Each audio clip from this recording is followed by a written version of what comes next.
जय श्री राम। धन के कारक ग्रह गुरु, फाइनेंस की राशि, वैभव सुख संपन्नता की राशि या दूसरे धन के ग्रह शुक्र की राशि यानी वृषभ राशि के अंदर अस्त होने जा रहे हैं।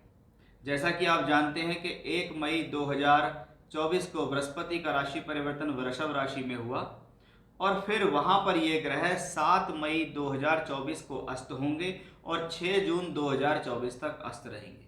यानी इस दौरान अगर हम देखें तो शुक्र ग्रह जिसकी वो राशि में गए हैं वो भी अस्त हैं और बृहस्पति ग्रह भी जो वृषभ राशि के अंदर हैं वो भी अस्त हो जाएंगे और इनको अस्त करने वाला जो ग्रह होगा वो होगा सूर्य। यानी सूर्य लगभग देखा जाए तो 1 महीने तक 7 मई से 6 जून तक शुक्र और गुरु दोनों ही अस्त रहेंगे। इसका मतलब है संपूर्ण ब्रह्मांड के अंदर जितने भी लोग सनातन धर्म से जुड़े हुए हैं उन सभी के लिए इस 1 महीने के दौरान सभी प्रकार के पुण्य कार्य या कह सकते हैं शुभ कार्य वर्जित हो जाते हैं। चाहे उसमें शादी विवाह हो, चाहे उसमें मुंडन संस्कार हो, चाहे कोई गृह प्रवेश से संबंधित स्थितियां हो या विवाह से संबंधित कोई भी शुभ कार्य जो आपके जीवन में होता है इस दौरान अवॉइड करना चाहिए। ये कहा जाता है क्योंकि शुक्र और गुरु दोनों ही अस्त हो चुके हैं। लगभग 7 मई से 6 जून के रहेंगे। शुक्र वर्तमान में अस्त चल रहे हैं और 7 मई से 6 जून तक गुरु अस्त रहेंगे। अब जब गुरु अस्त रहते हैं तो वो सूर्य के कारण अस्त रहते हैं। सूर्य से 11 डिग्री के अंदर अंदर अगर गुरु का गोचर होता है तो वो अस्त होगा। यानी जैसे ही सूर्य वृषभ राशि में पहुंचेंगे तो सामान्य तौर पर सूर्य एक राशि में लगभग अगर देखें तो 1 महीने तक रहता है। यहाँ सूर्य 15 मई को राशि परिवर्तन करेगा। पहले वो वृषभ में अस्त करेंगे, फिर सूर्य मिथुन में चले जाएंगे, लेकिन फिर भी गुरु से 11 डिग्री के अंतर से कम होंगे, इसलिए वो उसको लगातार अस्त करेंगे। इसलिए ये भी कहा जा सकता है कि अगर सूर्य और कोई ग्रह एक ही भाव में नहीं है फिर भी सूर्य उस ग्रह को अस्त कर सकता है, चाहे उसके आगे या पिछले भाव में बैठे। अब जब भी कोई ग्रह अस्त होता है तो सबसे पहले शास्त्र कहता है उसके कारकों की हानि हो जाती है। अगर किसी भी कुंडली के अंदर हम गुरु को देखें तो गुरु को दूसरे घर का कारक कहा गया, धन का कारक। पंचम भाव का कारक कहा गया, संतान का कारक। नवम भाव धर्म भाग्य का कारक, दशम भाव कर्म कार्य क्षेत्र का कारक और एकादश भाव यानी लाभ का कारक माना जाता है। और जब ये पांचों जगहों का कारक ग्रह सूर्य द्वारा अस्त हो तो कहते हैं प्लेनेट तो कुछ देना चाहता है लेकिन उसकी आंखों पे पट्टी बंधी हुई है क्योंकि वो सूर्य से अस्त है। और जब कोई ग्रह अस्त है तो इसके कारकत्वों में हानि है। यानी सबसे पहले अगर हम धन को देखें तो ये 1 महीना थोड़ा आपके लिए टफ साबित होगा। इसको अगर ओवरऑल देखें कि ब्रह्मांड में 2 ही तो ग्रह ऐसे हैं जो फाइनेंस को संभालते हैं, एक शुक्र और एक गुरु। और यहाँ बृहस्पति को तो प्योर रूप से धन का कारक कहा गया है, इसलिए बृहस्पति का अस्त होना कहीं ना कहीं आपको फाइनेंशियली रूप में तकलीफ देने की कोशिश जरूर करेगा। वो सभी लोग जिन लोगों को गुरु से संबंधित दशा अंतरदशा चल रही है, शुक्र से संबंधित दशा अंतरदशा चल रही है, उन लोगों को भी प्रॉब्लम होने की संभावना रहेगी क्योंकि ये सूर्य द्वारा अस्त हैं और गुरु इस दौरान कृतिका नक्षत्र में गोचर करेंगे। तो जितने भी लोग सरकारी क्रियाकलाप से जुड़े हुए कार्य करते हैं उनको भी इस दौरान प्रॉब्लम्स आने की संभावना रहेंगी। सरकारी नौकरी के संबंधित बाधा, राजनीति से संबंधित बाधा, या आप किसी अधिकारी से जुड़कर कोई काम करते हैं या सरकारी काम करते हैं, ठेकेदारी का काम करते हैं, तो इस दौरान उस क्षेत्र में प्रॉब्लम्स आएंगी, व्यवधान आने की संभावना रहेंगी, परेशानी आपकी बढ़ सकती है, हार्डवर्क आपका बढ़ सकता है। साथ ही साथ क्योंकि पैसे से संबंधित ग्रह है तो पैसे से संबंधित जो फ्लो है उस पर भी इसमें प्रॉब्लम का सामना करना पड़ेगा। संतान के साथ मनमुटाव से बचिएगा, इसमें विशेष ध्यान ये रखना होगा। मंगल कार्य कोई नहीं करना है, गृह प्रवेश है, विवाह आदि है, ये इसमें वर्जित होते हैं। अब ये तो कारकत्व हो गए कि ग्रह आया है 1 महीने के लिए, आ रहा है 1 महीने के लिए, कॉमन रूप से गुरु और शुक्र दोनों है। तो पिछले वीडियो मैंने बनाए थे जब शुक्र अस्त होंगे 66 दिन के लिए तो आपके जीवन में क्या करेंगे, आप लोगों ने देखे होंगे और रेमेडी भी देखी होगी। यहाँ जो लोग गुरु ग्रह से प्रभावित हैं, फॉर एग्जाम्पल गुरु आपके नक्षत्र के स्वामी हैं, गुरु आपके राशि के स्वामी हैं, गुरु की आपको दशा चल रही है, तो इन पर प्रभाव ज़्यादा हो जाता है। उपाय सभी के लिए कॉमन है, बहुत ही सरल उपाय मैं आपको यहाँ बता रहा हूँ जिसको कोई भी राशि का जातक कर सकता है इस दौरान। सबसे पहले क्या है, इस दौरान जितना ज़्यादा आप गुरु से संबंधित चीज़ों को ग्रहण करेंगे, जैसे पीले वस्त्र पहनना, पीली चीज़ों का भोग करना, पीली चीज़ों को खाना, ये आपके लिए शुभ है। कहा जाता है गुरु जब पीड़ित हो कुंडली में या गोचर में तो उस दौरान ब्राह्मण को दान देना शुभ है। वो ब्राह्मण जो कर्म और धर्म दोनों से ब्राह्मण हो, आप उसको दान दीजिए। जरूरी नहीं कि मंदिर में बैठा हुआ पंडित जो है वो ब्राह्मण ही है। आजकल तो देशकाल पात्र के हिसाब से कुछ लोग अलग अलग जातियों के भी हो जाते हैं। वो अपने यहाँ किसी जाति के थे, दूसरी जगह जाकर पहुंच गए, वहां उन्होंने अपने आप को बता दिया कि मैं तो ये हूँ, और लोगों ने मान भी लिया। तो इसलिए जिसको आप कर्म और धर्म दोनों से ब्राह्मण मानते हैं, आप उसको अपनी श्रद्धानुसार हर बृहस्पतिवार को कुछ ना कुछ दान देंगे तो शुभ रहेगा।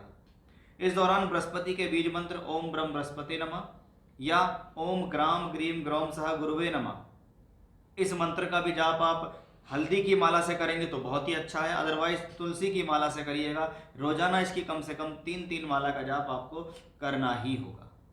तो ये तो थे वो कॉमन प्रभाव जो आपको क्या हर राशि विशेष के ऊपर इसको देखने के लिए मिलेंगे। अब हम देखेंगे पर्टिकुलर आपकी राशि पर इसका क्या प्रभाव पड़ रहा है, कि पर्टिकुलर के भी सभी राशियों पर इसका अलग अलग कुछ ना कुछ प्रभाव है। तो आपकी राशि पर इसका क्या प्रभाव है कि गुरु अगर 1 महीने तक अस्त हो रहे हैं तो वो आपको क्या क्या दे सकते हैं। अब इस चीज को हम बड़े ही विस्तार से आपकी राशि के अनुसार समझने का प्रयास करेंगे। बात करते हैं कि वृश्चिक राशि के जातकों के जीवन में जब गुरु अस्त होंगे तो क्या होगा। देखिए, गुरु ग्रह का अस्त होना कहीं ना कहीं धन के कारक को अस्त होना दर्शाता है, या इस दौरान हम कह सकते हैं मंगल कारक तो बंद हो ही जाते हैं, लेकिन कहीं ना कहीं ये स्थिति धन के संबंध में शुभ नहीं मानी जाती है। अब यहाँ देखने वाली बात यह है कि सबसे पहले इसमें पॉजिटिव क्या है। पॉजिटिव में हमने देखा कि दूसरे घर और 5वें घर को हम दोनों को कहीं ना कहीं धन से भी जोड़ते हैं।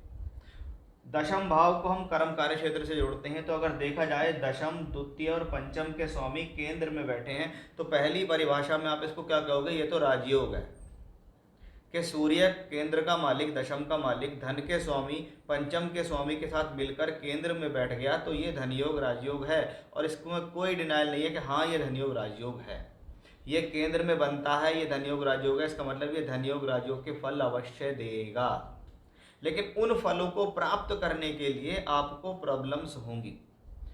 वो प्रॉब्लम्स इसीलिए हैं क्योंकि जो धन का कारक है, जो बृहस्पति, आप देखिए कि बृहस्पति धन का स्वामी होकर यहाँ है और यहाँ से बैठ के धन भाव को वापस देखता है। इसका मतलब क्या है, बृहस्पति का लगातार धन से संबंध बना।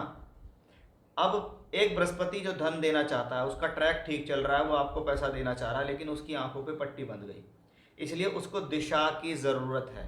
और दिशा कौन देता है, बृहस्पति विवेक का कारक है। आपकी समझदारी ही आपको दिशा देगी। क्या करना होता है ऐसी स्थिति में, पेशेंस से काम करना पड़ता है। ऐसी स्थिति में बहुत ध्यान रखें कि आपको सभी तरीके से अपने मन को संतुलित रखना है, धैर्य रखना है, इंतजार करना है, क्योंकि ये बात तो पक्की है कि जब राजयोग धनयोग बना तो आपके स्थिति में वो पैसा आएगा तो ज़रूर। वो लाभ आपसे कोई छीन नहीं सकता, क्योंकि ये कॉम्बिनेशन इस बात को कहता है। लेकिन जब वो लाभ आने में आपको प्रॉब्लम हो या खिंचावट हो या देरी हो, तो आप पैनिक हो सकते हैं, आप परेशान हो सकते हैं कि भाई मेरे साथ ये प्रॉब्लम क्यों चल रही है। लेकिन सिर्फ 1 महीने का ये ट्रांजिट है, और ये ट्रांजिट सक्सेसफुल है, इसमें कोई संदेह नहीं है। क्योंकि अस्त करने वाला जो प्लेनेट है वो सूर्य है, और वो आपके कर्म का मालिक है। पहले वहाँ कर्म है, फिर वहाँ नौकरी या व्यापार है। तो कर्म के मालिक से अगर कोई प्लेनेट अस्त हो रहा है, तो इसका मतलब कर्म का मालिक उसकी जिम्मेदारी लेता है कि जी मैं आपको ऊपर उठाऊंगा, मैं आपको कर्म दूंगा, मैं आपको काम दिलाऊंगा, मैं आपको कार्य क्षेत्र के तरक्की दिलाऊंगा, मैं सप्तम भाव में हूँ तो मैं पद प्राप्ति कराऊंगा, मैं धन का स्वामी होकर हूँ तो मैं धन की स्थिति को बेहतर करूंगा। ये चीज़ें कहाँ से पता लगती हैं, ये यहीं से है कि दशम के स्वामी ने अगर धन के स्वामी को अस्त किया तो सूर्य ने इसकी जिम्मेदारी ली। यानी इस ग्रह का अस्त होना मैं ज़्यादा रूप से प्रॉब्लमेटिक या परेशान करने वाला नहीं मानता, क्योंकि शास्त्र के नियम के हिसाब से जब जब सूर्य केंद्र और त्रिकोणों के स्वामी होते हैं, भाई त्रिकोण में सबसे बली भाव कौन सा है, 9वां, 1 5 9। केंद्र में सबसे बली भाव कौन सा है, 4 7 10। तो सबसे बली भाव दशम है, और उसी से सूर्य से अस्त हुआ, इसलिए गुरु खराब नहीं है। यहाँ गुरु धन की स्थितियों की भी अच्छा देगा। यहाँ पंचम भाव का स्वामी है, तो ये शिक्षा विद्या बुद्धि के लिए शुभ है, प्रेम संबंधों के लिए शुभ है। लेकिन इसमें थोड़ा सा आपको इंतज़ार करना पड़ेगा, आपको अपना पेशेंस लूज नहीं करना। कोशिश करें, अगर कोई भी चीज़ न्यूट्रल चल रही है तो उसको न्यूट्रल चलने दें, उसमें अपनी तरफ से ज़बरदस्ती ये कोशिश ना करें कि नहीं मैं तो इसे अच्छा कर सकता हूँ, मैं इसे अच्छा कर लूँगा। तो कभी कभी क्या होता है ऐसी स्थितियों में, जहाँ पर ज़रूरी नहीं होता कि हर जगह आपकी हिम्मत को चाहिए, हर जगह आपकी मेहनत चाहिए, वो मेहनत आप ऑलरेडी कर चुके हैं, अब तो उसका इंतज़ार है। और वो इंतज़ार प्राप्त करने में वो ग्रह अस्त हो गया, और जो अस्त हो गया तो कहता जी मैं लेकर तो सही चिट्ठी चला था, लेकिन रास्ते में मुझे प्रॉब्लम हो गई। तो कहते हैं ना कि भाई रास्ते में आपका कोरियर कहीं चला गया है, कोरियर वाला आपका कोरियर लेके चल दिया है, रास्ते में वो वैन पलट गई या उसमें कुछ प्रॉब्लम हो गई, तो वो फिर ठीक होगी, वहाँ से पार्सल कलेक्ट होंगे, वो कहीं दूसरी जगह जाएंगे, फिर और कोई आपके पास लेकर आएगा। इसलिए जो पार्सल 2 दिन में मिलना था वो पार्सल 10 दिन में मिल रहा। एग्जैक्टली यही है, गोचर का काम है संदेश वाहक का।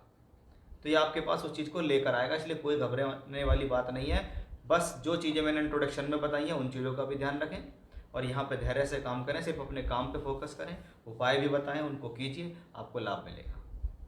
जय श्री राम।